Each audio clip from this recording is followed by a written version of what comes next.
software conference in Germany, right? Okay. With Sean. All right, so thank everyone for coming to this week's crypto seminar.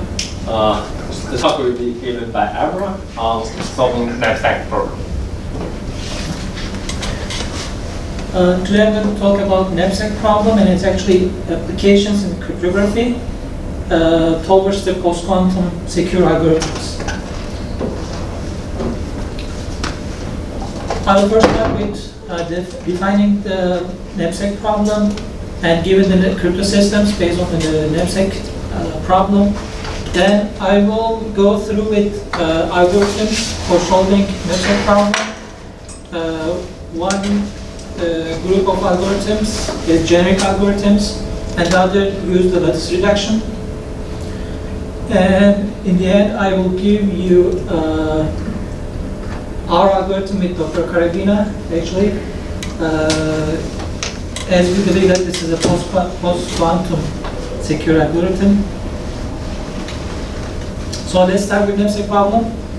If you are given n integers a1 to an and the positive integer sigma, the Knapsack problem tries to find a solution epsilon 1 to epsilon n such that sigma is a combination of ai's where the coefficients are epsilon I.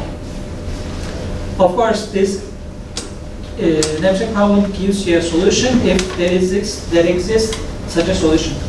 Okay, this is a decision problem. This problem also known as 1-0 Knapsack problem or subset sum problem in cryptography. Decision problem is NP complete, and finding the solutions for that problem is NP hard. We say the elements AI as the knapsack elements, the knapsack size is n, sigma is our target sum, and epsilon 1 to epsilon n is our solution. Here I give it another definition, alpha knapsack problem. Alpha here determines the weight of the solution, as in here. Epsilon, the weight of epsilon, I mean the summation of AI's, is alpha times n.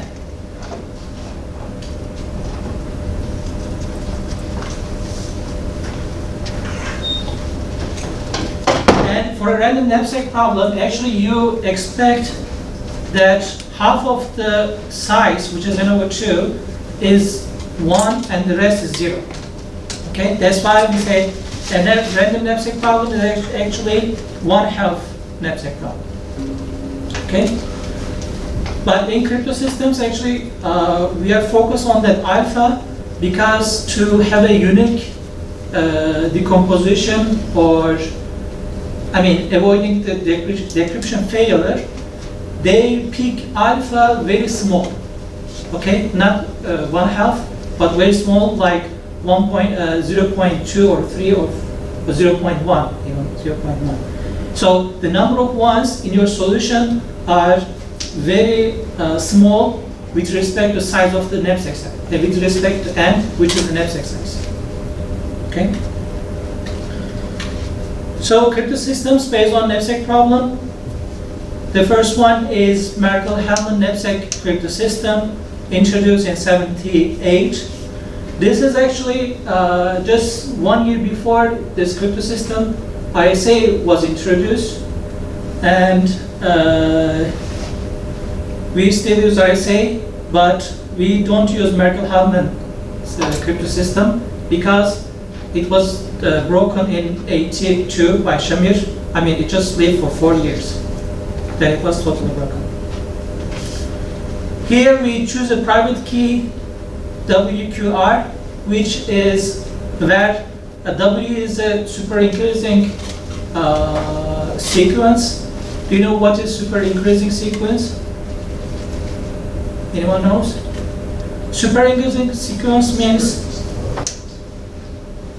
the J of W, J elements of the sequence is greater than the sum of other components, other WIs from 1 to J minus 1. Okay?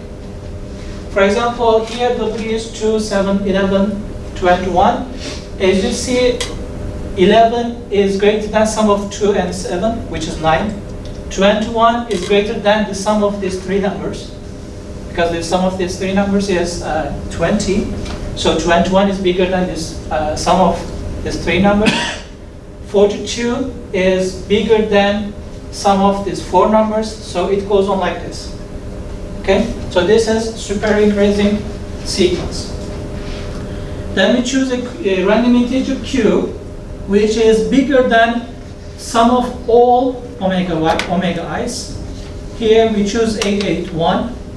The sum of omega i's here, wi's here is 776. So we choose a bigger number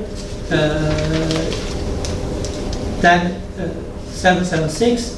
And r is a random integer relatively prime to q. Okay, this is our private key, W, Q, and R. And we publish our public key as we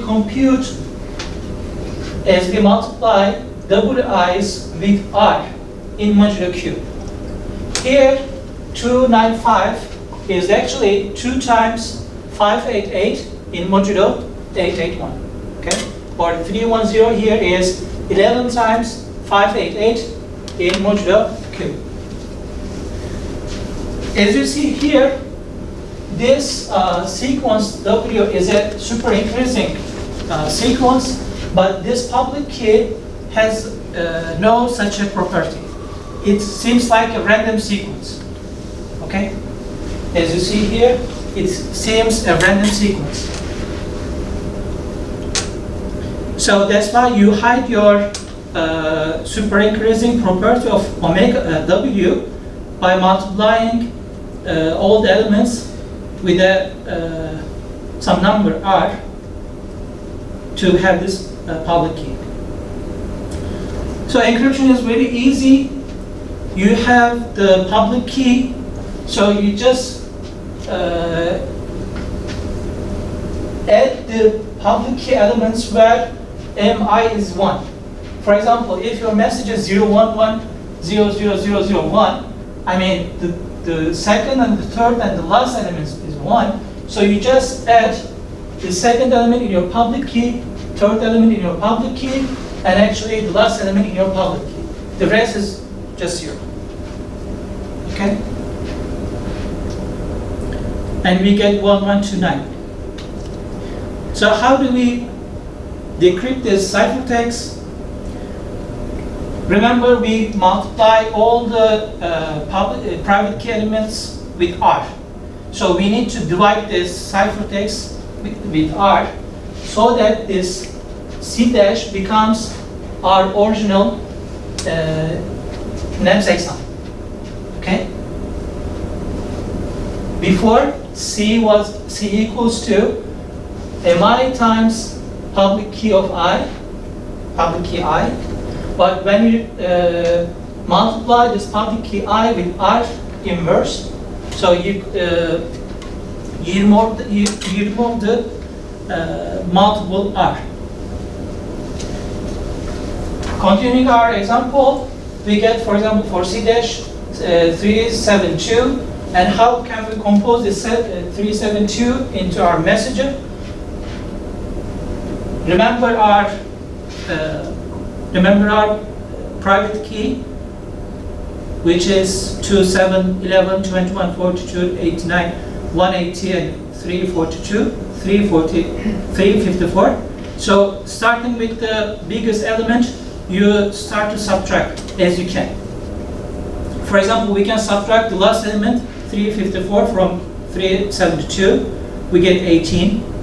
We cannot subtract the other elements, 180 or 89 or 42 or 21 from 18, because these numbers are bigger than 18, so we cannot subtract. Okay? But we can subtract 11, and we can subtract 7 in that. So 354, 11, and 7 are the elements in our private key corresponding to 8, third, and second positions. So our message is we just put ones into the positions, the 8th position, the 3rd position, and the 2nd position, and the rest is 0. Okay? So this is how Merkle-Hellman Knapsack Cryptosystem works. It was broken by Shamir in 82 because he showed that if the elements in your super increasing sequence is multiplied with a number, okay, it can be breakable in a polynomial time. Remember, this was our private key, part of the private key, the super increasing sequence. This seems a random sequence. But even it seems a random sequence, Shamir find a way to convert, to break this cryptosystem. So the vulnerability of, the problem in this cryptosystem is using a super increasing sequence. Chor-Rivest Cryptosystem, there's another cryptosystem proposed in 84. We have two finite elements. This works on the finite fields.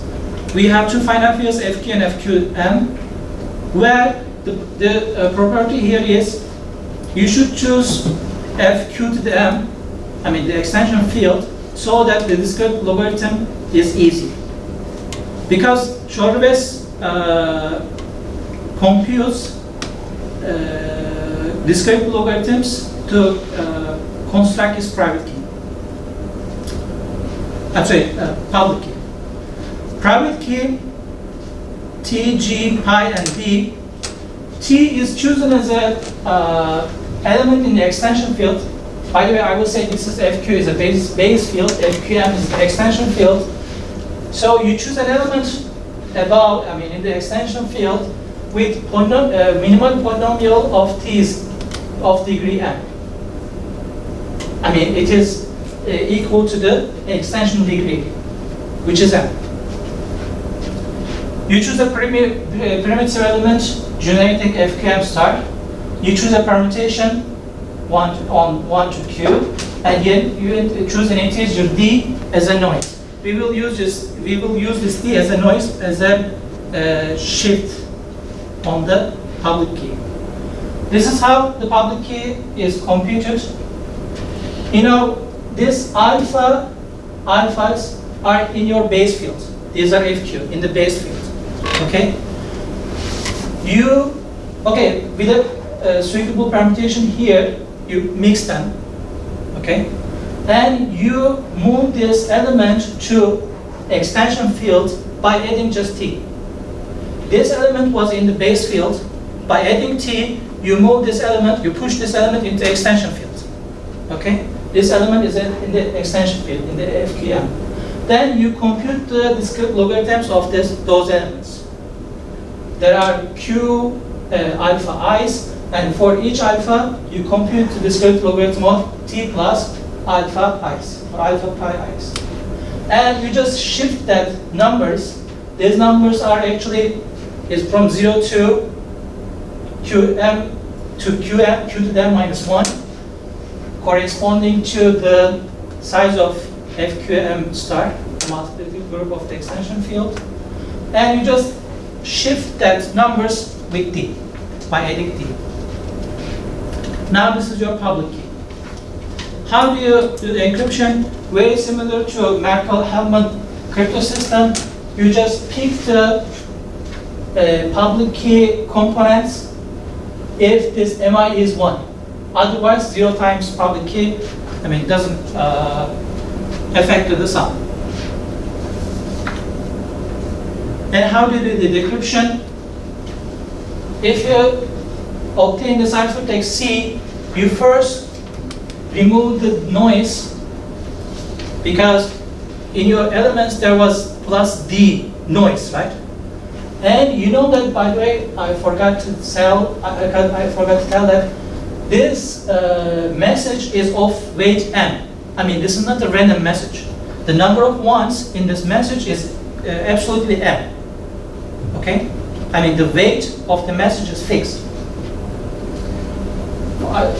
By the way, this is not h, this is m. So, since there are m many ones, so there are m times d many noises, so you remove the noises to get the c dash.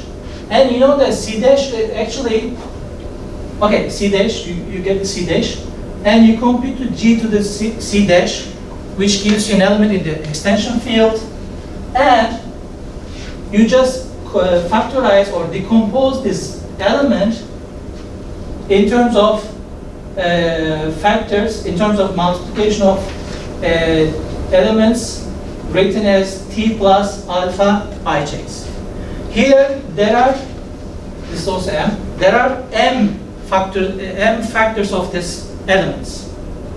Okay, if you decompose this element s, you will have exactly m many factors.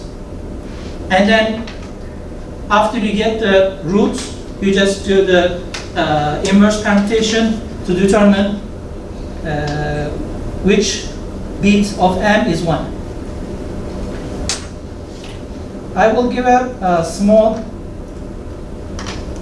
demonstration about this Chor-Rivest Cryptosystem.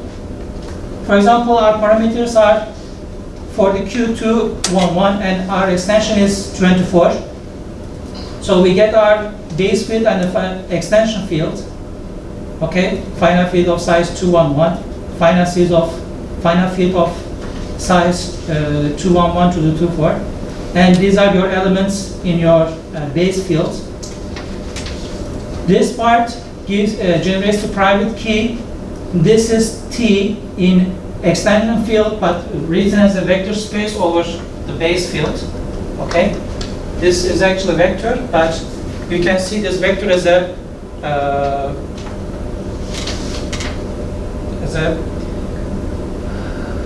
extension field versus base field. Okay, this is your G is your primitive element, pi is your permutation, and D is your noise. When you compute the public key, this is all your public key. You see? Very large numbers. And the size of this list is Q.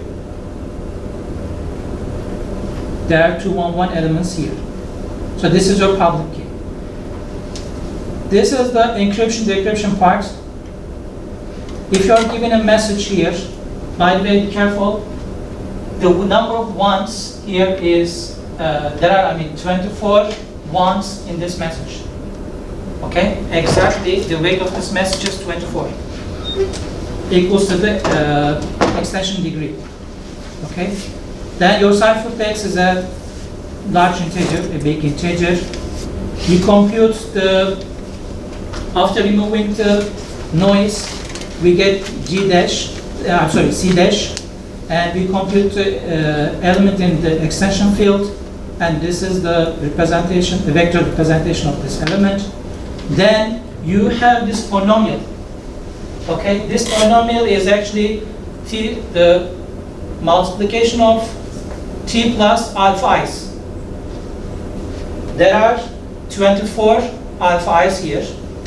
So the degree of this polynomial is 24. Okay, and your goal is just to decompose this, finding the factors of this polynomial.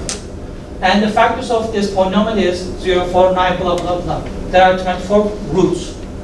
Be careful, these roots are in the base field, not in the extension field. These roots are in the base field. This G and G to the C dash, this element is in the extension field, okay? But the roots of this polynomial is in the base field. Then knowing these roots, you can easily apply your inverse of the permutation. These are like the positions of ones, but applied pi permutation. So you should inverse permutation to find the exact positions of ones. Okay? Then you construct the message.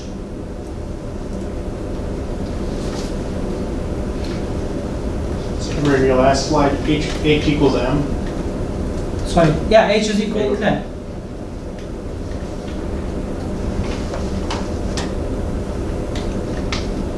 And these are the proposed parameters for Chor-Rivest Cryptosystem.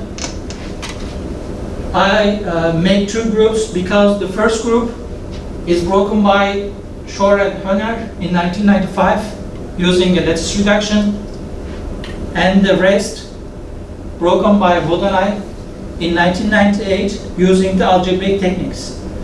What you see here, actually, what you see in these numbers.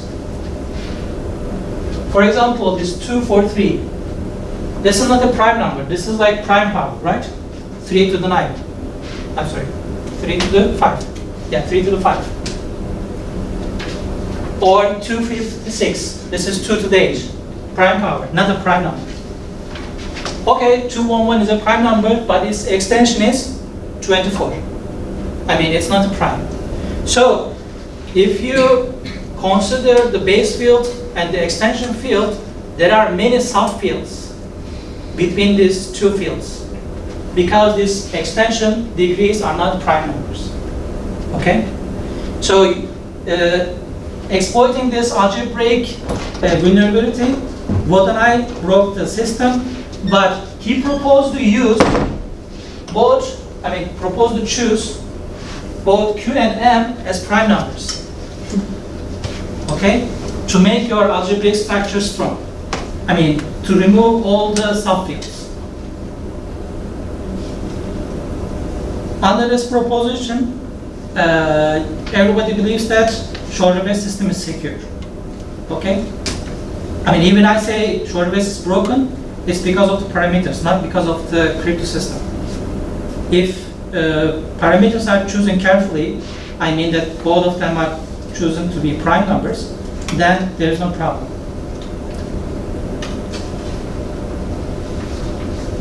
Other Knapsack cryptosystems, power line system proposed by Lenstra, and fractional power line system proposed by Camino and Chabana. These two power line system is a variant of the Chor-Rivest, and they make a good change on this Chor-Rivest. As you remember, you need to compute the discrete logarithms to compute the public key. Okay, to construct a public key, you should compute the discrete logarithms. They say we don't need to compute the discrete logarithms, just remove this part, okay? And instead of using additive knapsack, let's use multiplicative knapsack. Okay?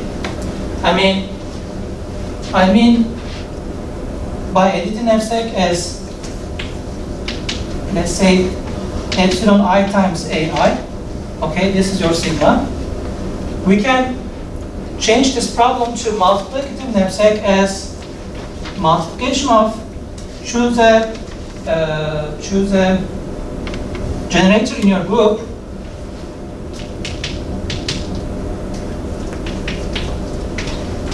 okay, so this is your multiplicative knapsack problem. You can compute this part, let's say C dash and C bar, and you can say these are your basis elements A, I bar, and you take the power of epsilon I, which means if epsilon I is 1, you just use the base element. Otherwise, you don't use this base element in your factorization, in your decomposition, or in your multiplication. Okay? Other crypto systems, Nasha and Stern crypto system, Okatamo, Tanaka, Ushiyama, OTU. This crypto system is proposed as a quantum public key crypto system based on based on number fields. They use number fields, and they use knapsack problem in number fields. And they say this is a quantum quantum safe crypto system. And another in 2007 Knapsack Problem crypto system using CRT. And there are also many others, but all of them are based on knapsack problem.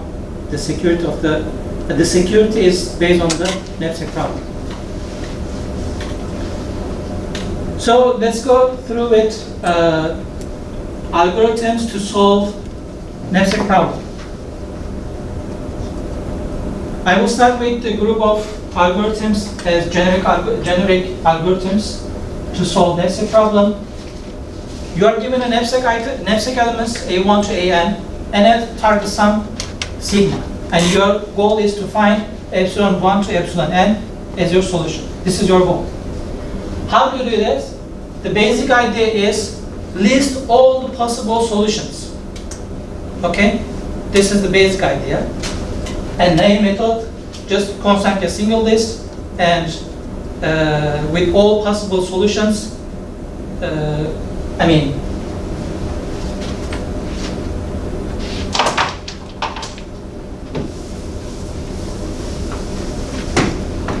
construct a list. This is your epsilon candidates and sigmas corresponding this. You start with all zeros, all the possible binary vectors and compute the corresponding sigma, and you know that your exact solution is one of this, right? But the size of this list is 2 to the n. So this idea is not so good.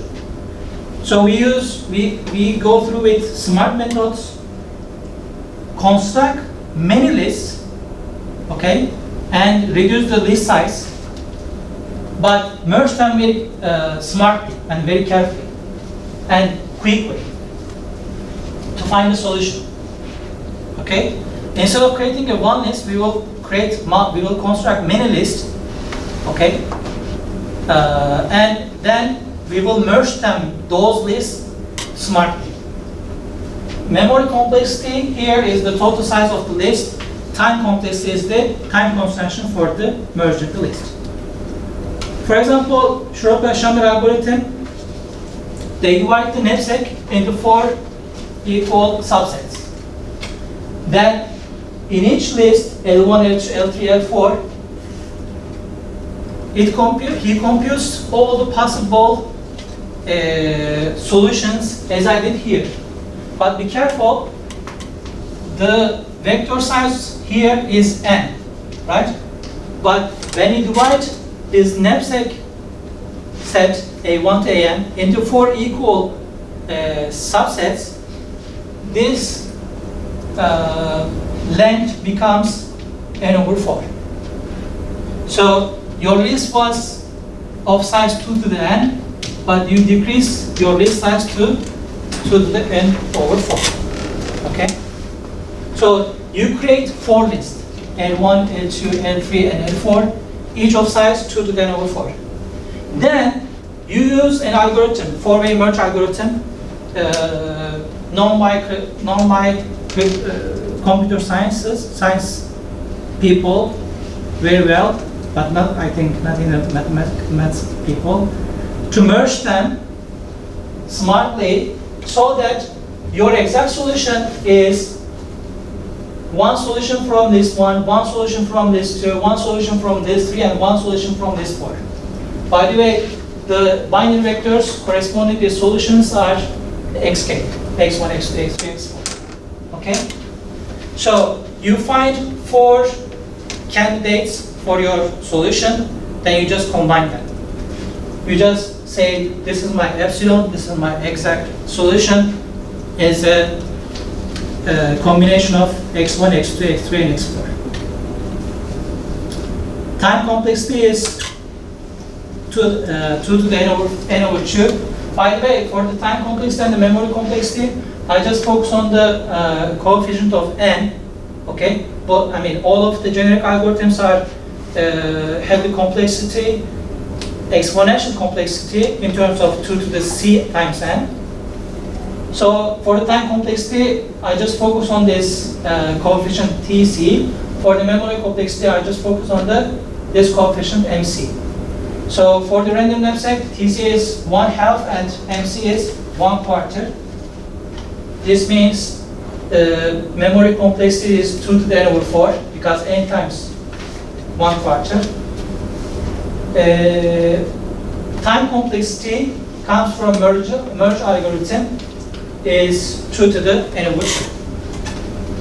It's related to the size of your list.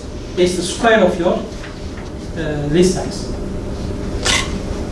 For random knapsack, I'm sorry, for alpha knapsack, which means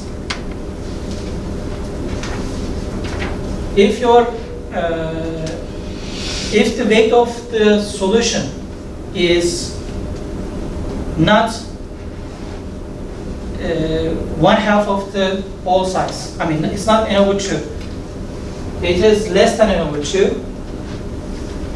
So you use the entropy function here, and this entropy function, let me draw this entropy function graph.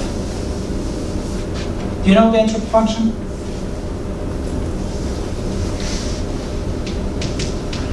It is 1 on 1/2 and zeros at 0 and 1. This is alpha, this is h of alpha. So this is entropy function. And h is given as, I mean, there is a formulation for h, but we don't need to give it. This graph is enough. So if your alpha, the number of ones, the portion of number of ones, is somewhere here, as you see, it decreases down. Okay?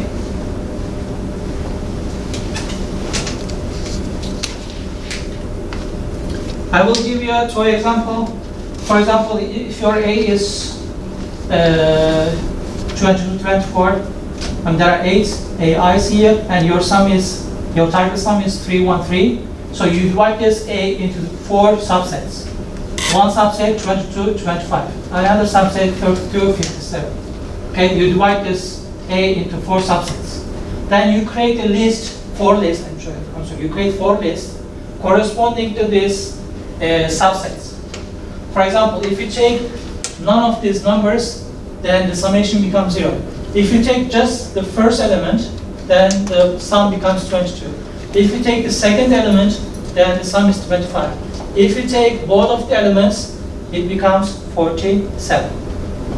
So, is it to understand this construction of list? By dividing into subsets, you create all possible lists. And you try to find sigma 1, sigma 2, sigma 3, sigma 4. Sigma 1 here, sigma 2 here, sigma 3 here, sigma 4 here. The last components.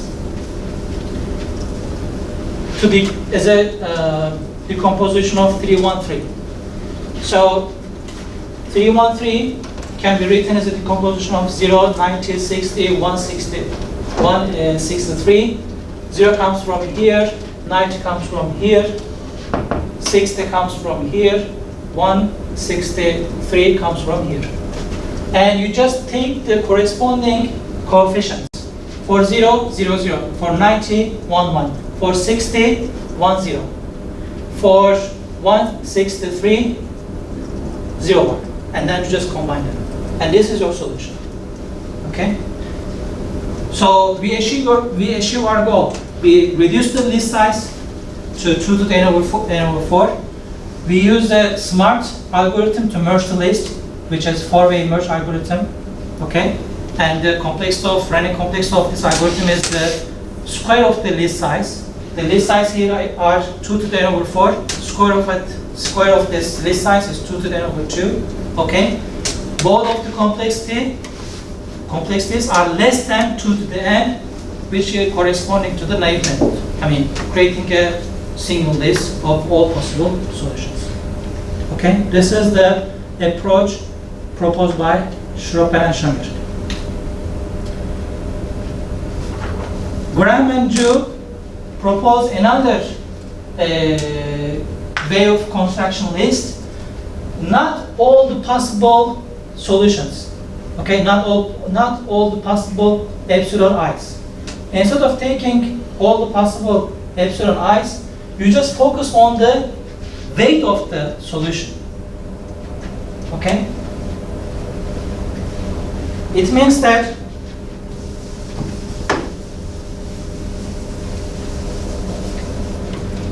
if your knapsack is size 8, okay, then weight is what? Your expected weight is 4, okay?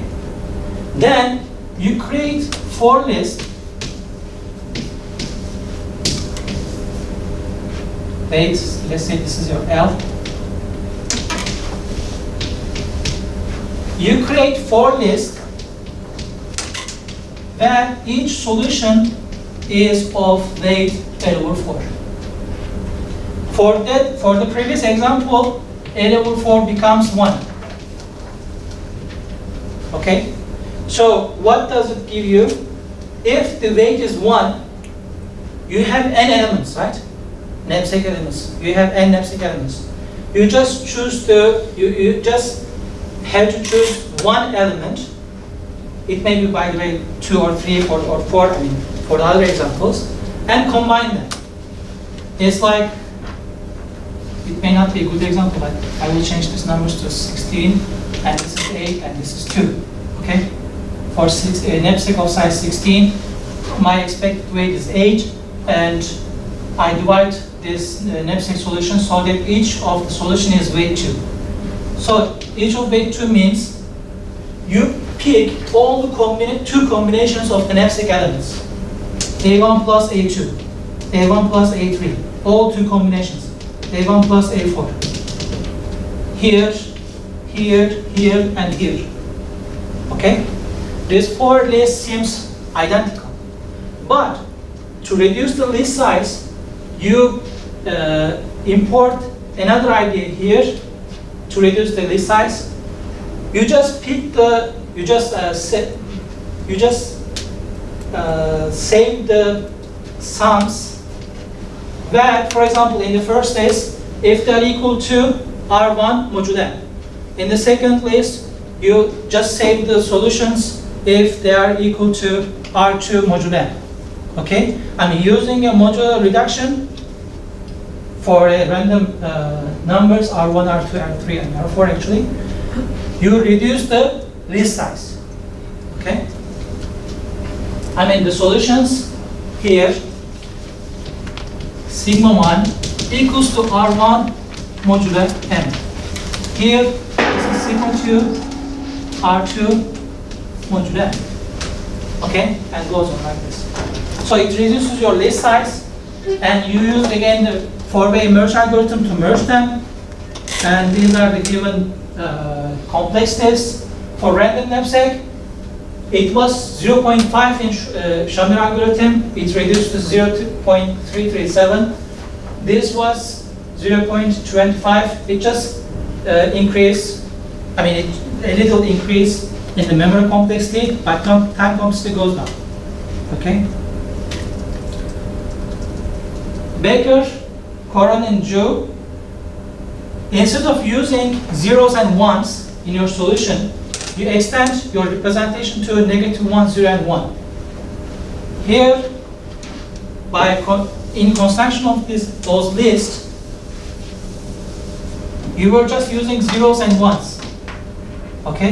For example, A1 plus A3. As the coefficients are 1, 0 times A2, 1 times A3, blah, blah, blah.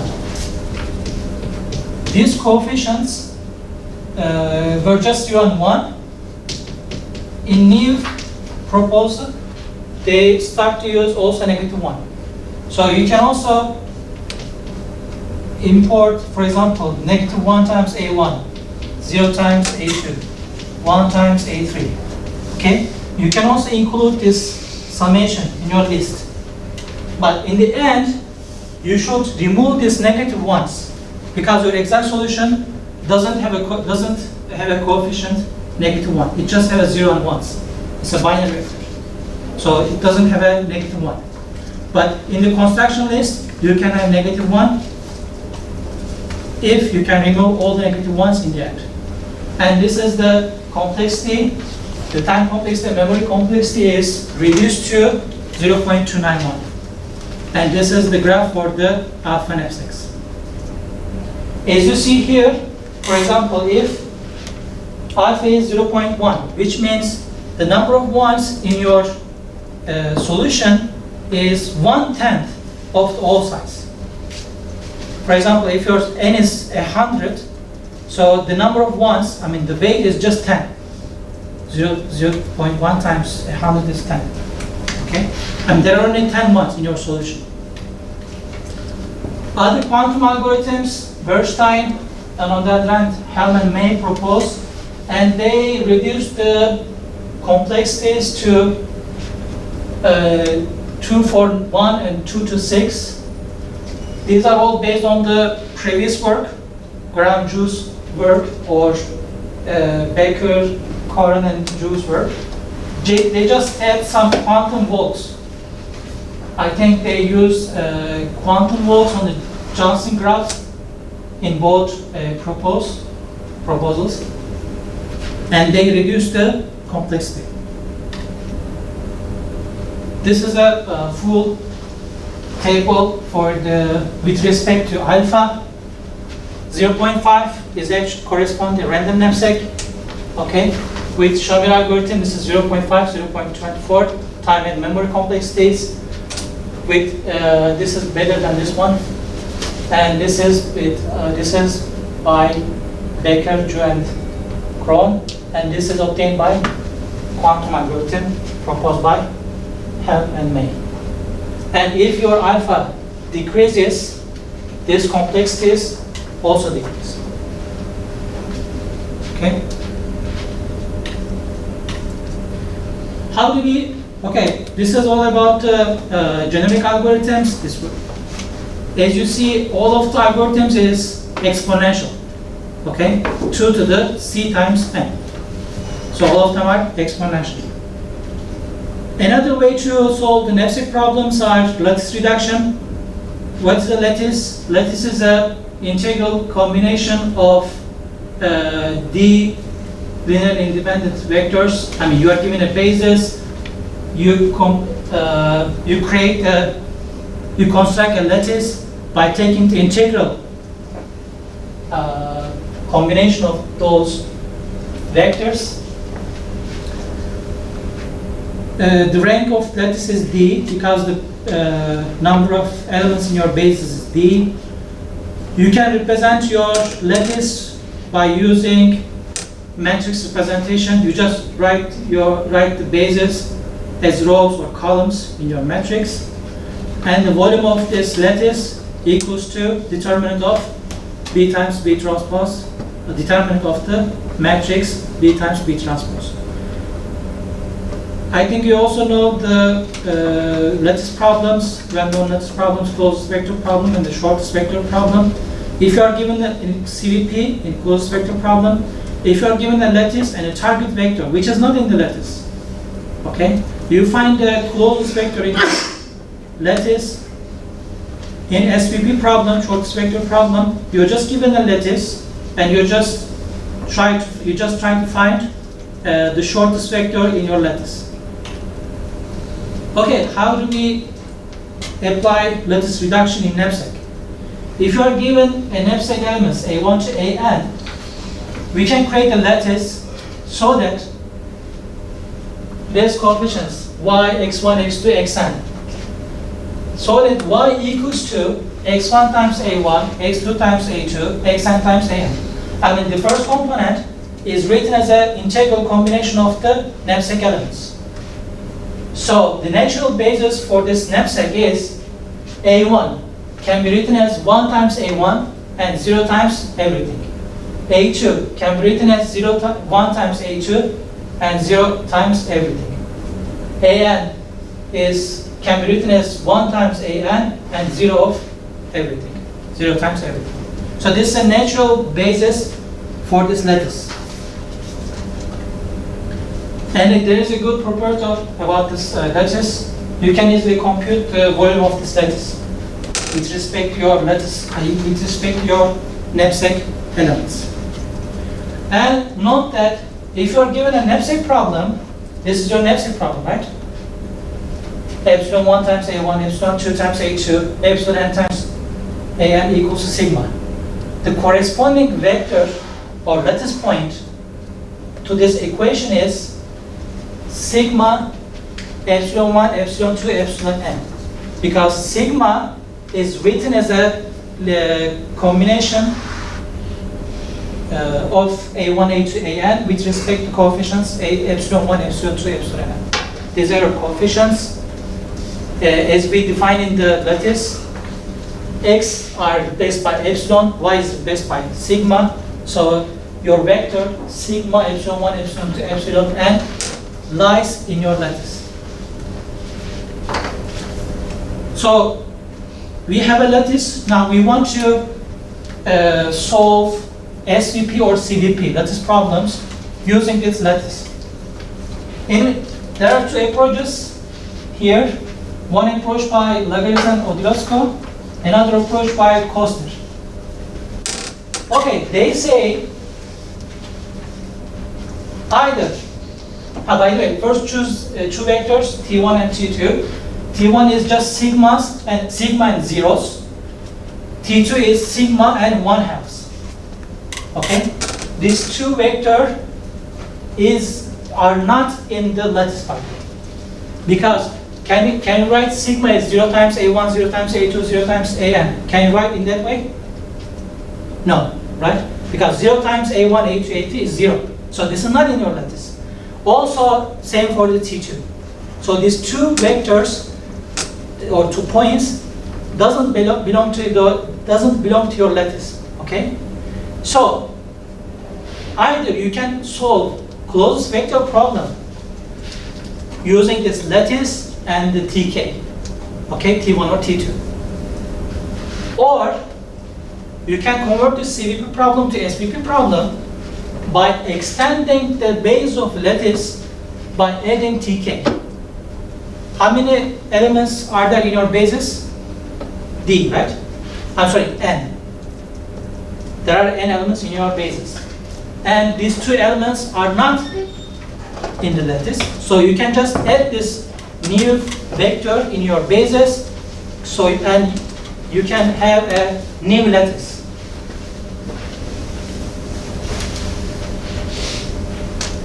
If you add this T1 in your lattice, okay, remember the basis for this lattice, A1, 1, 0, 0, A2, blah, blah, blah. In the end, you just add sigma 0, 0, 0, 0, 0, or sigma 1/2, 1/2, 1/2. Okay? And you know that sigma epsilon 1, epsilon was in your lattice.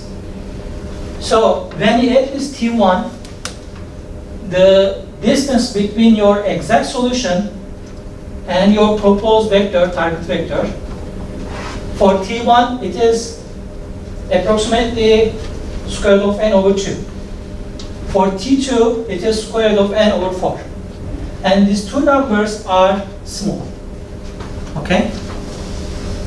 So if you perform a CVP oracle with those target vectors, you expect to get the solution, okay, which is actually 0, epsilon 1, epsilon 2, epsilon 3, epsilon 4, or epsilon I minus 1/2 in the second T2. And it gives you the solution.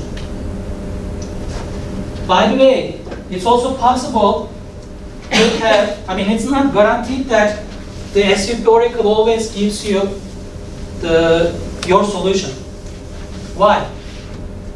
I will just give a small example. For example, let's say one of your AI is 509 and another AI is 518, okay? I mean, forget about the rest AIs. These two, just focus on these two AIs. Okay? Using the definition of the lattice, I can say 1 equals to -1 times 509 plus 1 times 5110, which corresponds to the vector 1, 0, 0, 0, 1, 0, 0, 0, 1, 0. This is 1 in the I position, this is I in the J position. What's the length of this vector? Just square root 3, right? This may be very, very small. I mean, let's say this is your n is, let's say 100, and your weight is 50, half of it. Okay? So the distance between your target vector and the exact solution is larger, very large, comparing to this lattice, this vector.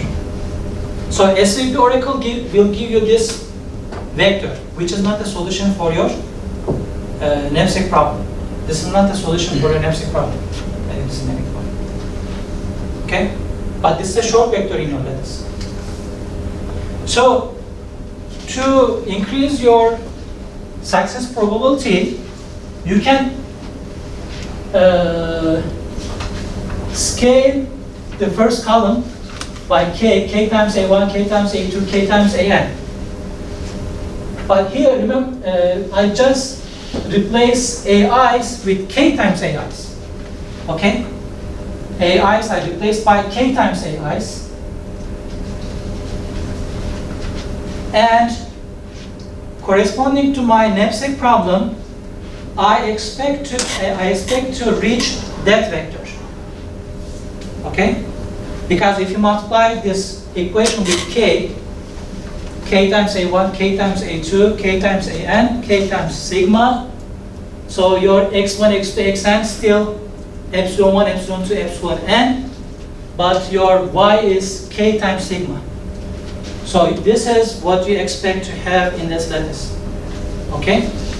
And if you multiply this first column with k, you will not have such a vector, because the gap between the AI and AJs becomes larger and larger. Here, the gap between AI and AJ is 1, correct? The difference between AI and AJ is 1. If you multiply with k, this gap becomes very large. I mean, k, at least k. Okay? So, you will decrease the chance or probability of having such vectors, and it will give you an exact solution with a high probability. I will just say density. Okay, we will, after talking about the lattice reductions, we have a density definition, D, defined as n over the logarithm of maximum of AIs. You are given the AI elements, you take the maximum of AIs, you compute the logarithm 2 of these AIs, and you divide this n with this number. According to Logarithm and Odilowsko's lattice reduction approach, it works when this number is less than 0.6463. If this number is less than that number, Logarithm-Odilowski approach will work. Koster's approach will work when this d is less than 0.9409. Okay, so Koster increased the probability of solving knapsack problem by using lattice reduction. But between this number and 1, the knapsack problems having density between these two numbers are considered as hard knapsack, which means we are not able to, we are not successfully able to apply lattice reduction. Even we apply lattice reduction, we will not get the exact solution. So forget about the lattice reduction. Go with generic algorithms. Okay. I mean, instead of applying lattice reduction on your knapsack problem, just go over with generic algorithms. The last part of my talk is our cryptosystem with Dr. Karagina, and we believe that this is a post-quantum secure algorithm. Let's start with the settings. We defined 3 finite fields. FP is the base field, FQ is the extension field. You pick an element in your extension field so that it is a quadratic non-residue, which means x squared, this is minus c, x squared minus c has no solution in this FQ. So using this root, let's say sigma is the root of x squared minus c, you extend your FQ to FQ squared. Let me draw this.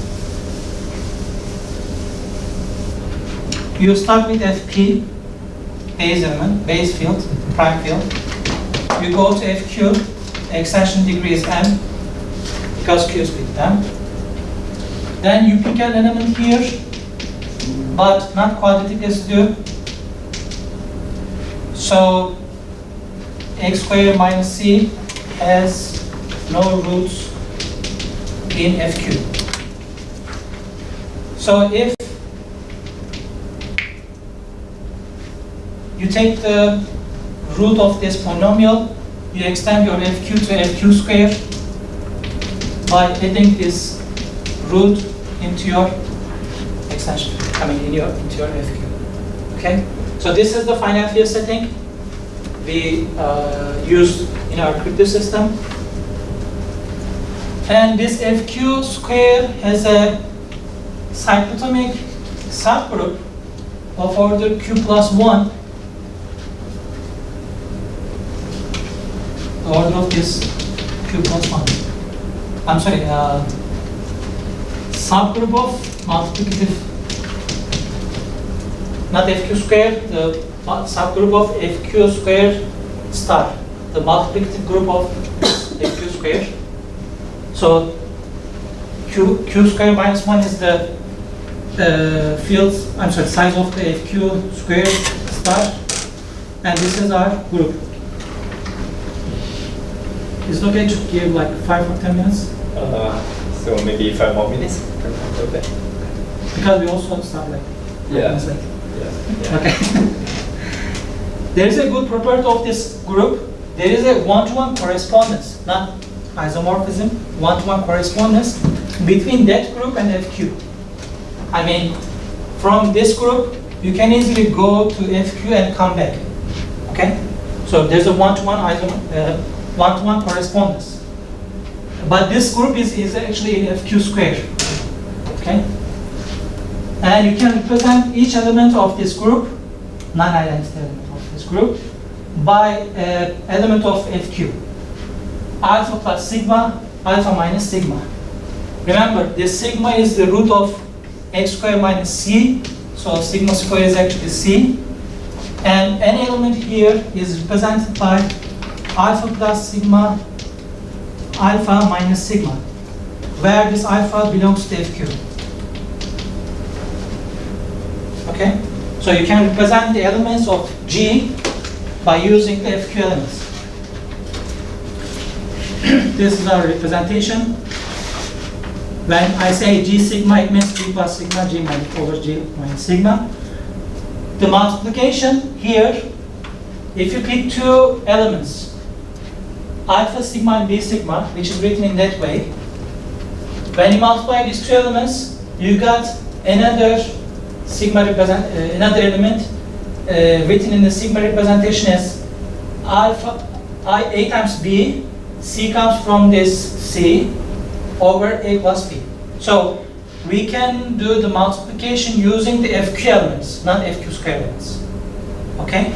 We can do the multiplication by using FK elements. And here, inverses are free. The inverse of this element is just the sigma of negative A.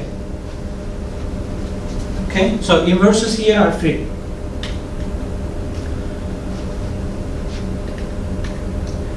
Okay, if you have an element here, like sigma, sigma is actually sub-sigma, okay, not prime sigma, written as multiplication of elements in FP.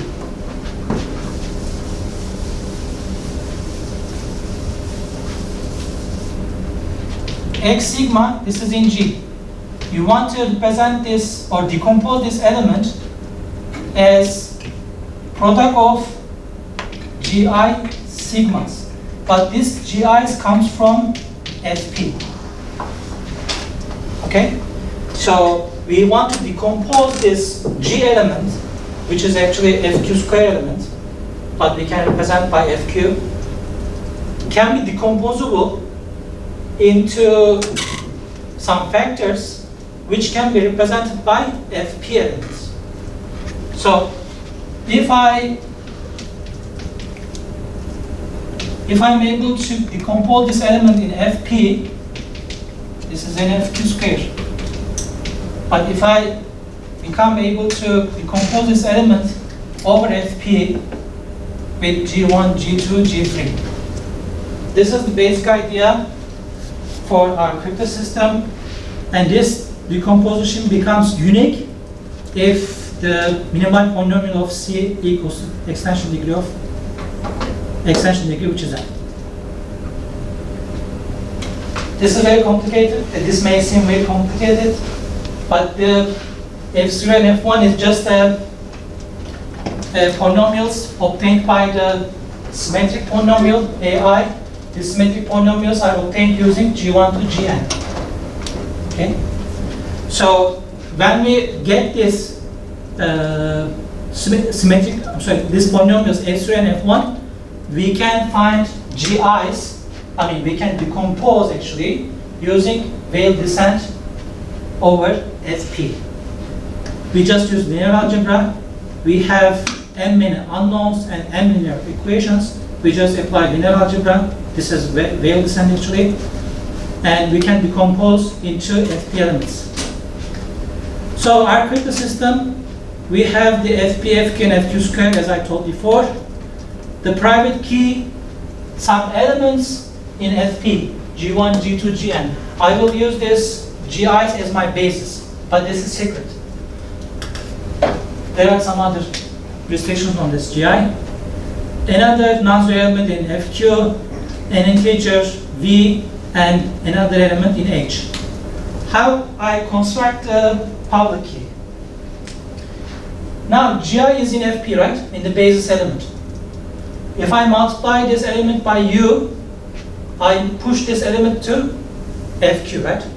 Because U is an element in FQ. Multiplication FQ element with an FP element becomes an FQ element. With sigma, I push this element to G. Now, this element is in G. And I take the exponent, the V power of this element, G element in G, and then just multiply by H, which is in G. The HI, the last result I have as a public key, lies in G. Okay? I start with FP elements.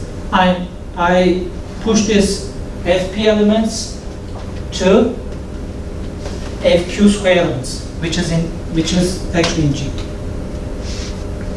Encryption is similar to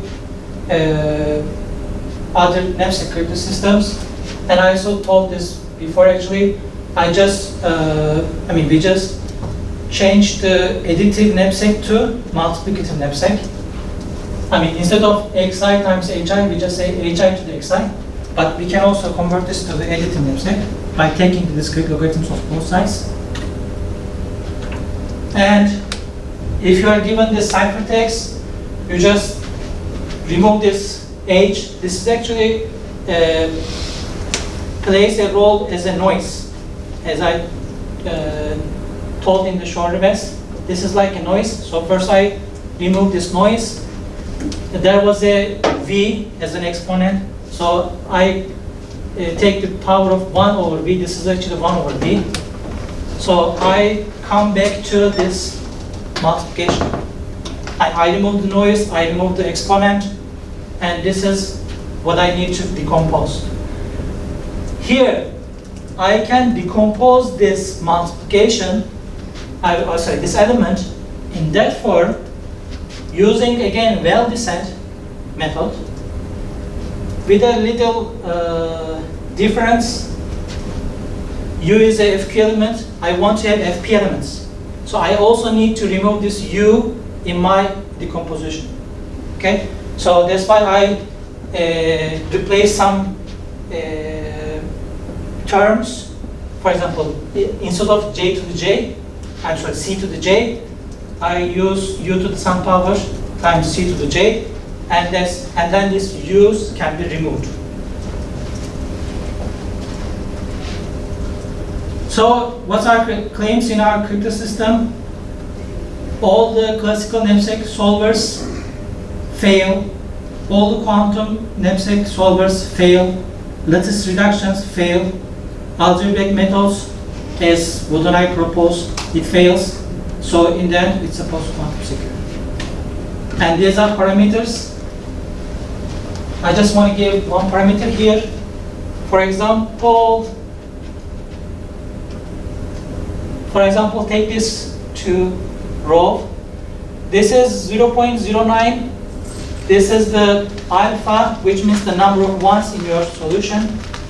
This is your P and M. P is your FP. M is the number of ones. N is the whole knapsack size. The densities are very close to 1. So this is the hard knapsack, right? Forget about this too. The complexities using the generic algorithms, both in classical or quantum, these two numbers are like 2 to the 124 or 135. So it's like 128 bit security. Big easy doesn't work, as you see here. Very big numbers. Actually, the beta we get here is greater than n, so big easy doesn't work. And forget about this last part because this is just my message space after ciphertext space, blah blah. So, I mean, we have parameters for 128-bit security, 192-bit security here, and 256-bit security here. As you see, P is not big enough. Just M is big. I mean, P to the M becomes very large. And it affects to the public key size. Because we should represent the public keys as a FQ square element, and Q square is a P to the 2M times log P size. So I mean, it's like kilobytes or megabytes maybe. So is knapsack problem post-quantum secure? We still don't know. Okay, so that's a good question. So I have to stop here. Let's thank Emrah on top. Are there any quick questions? We're already out of time. If no quick question, I mean, we can further discuss it after the talk. Okay. Thank you very much. Let's thank